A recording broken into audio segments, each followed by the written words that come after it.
통장에 남은 건 불안뿐. 은퇴 세대의 현실 보고서. 퇴직하면 이제 좀 여유롭게 살아야지. 많은 사람들이 이런 꿈을 한 번쯤 꾸죠. 새벽 알람 없이 일어나고 아침 커피 한 잔 여유롭게 마시며 그동안 미뤄둔 여행도 가고 친구들과 자주 만나 수다도 떨고. 그런데 막상 은퇴의 문턱에 서면 현실은 생각보다 훨씬 차갑습니다. 퇴직금이 통장에 들어온 그 순간 기분은 잠시뿐이에요. 며칠만 지나면 머릿속이 복잡해집니다. 이 돈으로 앞으로 몇 년을 버틸 수 있을까? 노후 자금으로 3억이면 충분하다고 하던데 내 상황은 괜찮은 걸까? 아프면 어떡하지? 자녀한테 손 벌리기는 싫은데. 은퇴 후 삶은 돈, 건강, 관계, 그리고 정체성이라는 네 가지 불안을 동시에 데리고 옵니다.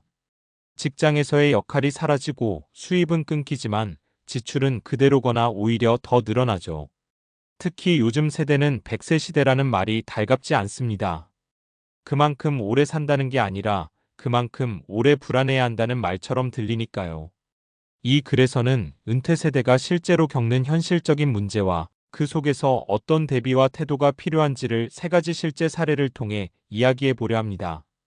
거창한 재테크 비법보다는 지금 내 상황에서 어떻게 살아남을 것인가, 그 현실적인 생존 전략에 더 가깝습니다. 1사례 1월 200으로 살아가려니 숨이 턱 막혀요. 첫 번째 사례는 68세의 김정자 씨 이야기입니다. 남편이 3년 전 은퇴하면서 부부는 35년 직장 생활의 결실로 퇴직금 2억 원을 받았어요. 이 정도면 괜찮겠지 했지만 그건 시작일 뿐이었죠.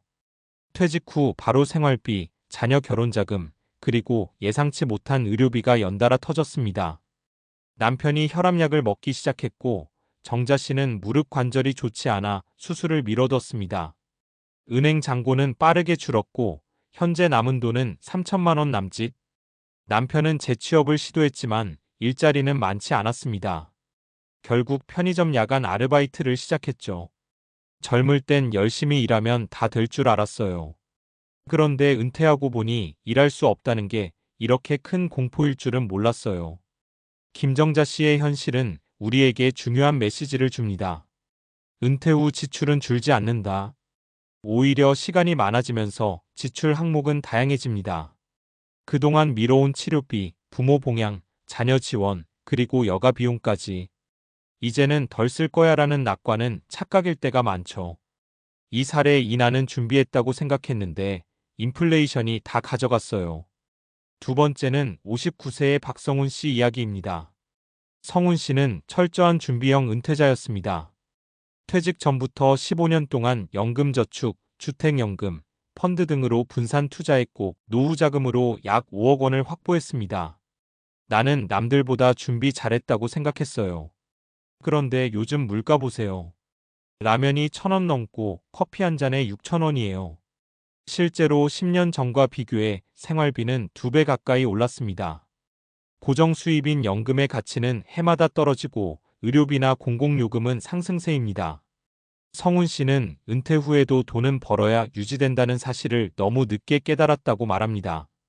그는 요즘 유튜브 영상 편집 아르바이트를 하고 있습니다. 젊은 세대처럼 IT에 능숙하지 않지만 배우려는 자세로 버티고 있죠. 그는 이렇게 말합니다. 은퇴는 일의 끝이 아니라 새로운 노동의 시작이더라고요. 다만 돈보다도 존재감을 위해 일하는 거죠.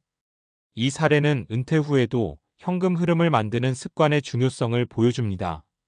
퇴직금은 씨앗이지 완성된 수확물이 아닙니다. 그 씨앗을 불려낼 방법, 소액 투자, 부업, 연금 관리 등을 꾸준히 연구하고 실천하는 게 진짜 노후 준비라고 할 수 있습니다. 3사례 3돈보다 외로움이 더 무서워요. 세 번째는 72세의 이춘자 씨 이야기입니다. 남편이 먼저 세상을 떠난 뒤 혼자 사는 시간이 늘었습니다. 경제적으로는 비교적 안정적입니다. 자녀가 도움을 주고 국민연금과 임대 수입이 꾸준히 들어오니까요. 그런데 문제는 마음의 공허함이었습니다. 하루 종일 아무 말도 안 하고 지낼 때가 많아요. 텔레비전만 켜놓고 누가 전화라도 해주면 그게 하루의 낙이에요. 은퇴 이후에는 돈보다 더 중요한 게 관계 자산입니다. 직장이라는 울타리가 사라지면 사회적 연결망도 함께 끊기기 쉽습니다. 그래서 요즘은 노년 커뮤니티나 시니어 대학이 주목받습니다. 이춘자 씨도 동네 복지관에서 시와 쓰기 동아리에 참여하면서 조금씩 변했습니다. 이젠 일주일에 한 번이라도 나갈 일이 있다는 게 이렇게 큰 힘이 될 줄 몰랐어요. 결국 노후의 행복은 돈, 관계, 건강이라는 세 박자가 균형을 이룰 때 만들어집니다. 이 중 하나라도 무너지면 삶의 질은 급격히 떨어집니다.